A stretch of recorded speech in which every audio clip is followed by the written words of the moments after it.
আমি অবশ্যই এই কিতাবটি পড়ব। এই বাংলার আরবি হচ্ছে লা আকরান্না হাদাল কিতাবা। তো লা আকরান্না হাদাল কিতাবা এই বাক্যটি দেখুন দুটি সূরাতে লেখা হয়েছে। প্রথম সূরা এটা হচ্ছে ইমলাগত ভুল, আর দ্বিতীয় সূরাটা হচ্ছে সঠিক রূপ। পার্থক্যটা কি দুইটার মধ্যে? দেখুন লা আকরান্না, এই লা আকরান্না লেখার ক্ষেত্রে অনেকেই ইমলাগত ভুলের শিকার হয়। সেটা হচ্ছে কি লাম, হামজা, কফ, র, এরপর শুধু একটি হামজা দেওয়া হয়, এরপরে নুন, শুধু হামজা দেয় যারা, এটা হচ্ছে ইমলাগত ভুল।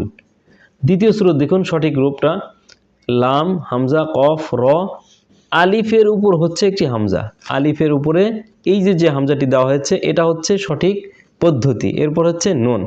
পার্থক্য দেখুন লাম, আলিফ, কফ, র, হামজা, নুন, এই শুধুমাত্র হামজা এখানে হবে না, বরং আলিফের উপরে এই হামজাটি দিতে হবে।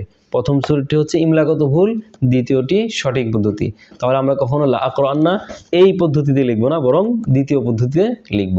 শুকরান লাকুম জাজিলান ওয়া ইলাল লিকা। আসসালামু আলাইকুম ওয়া রাহমাতুল্লাহি ওয়া বারাকাতুহু।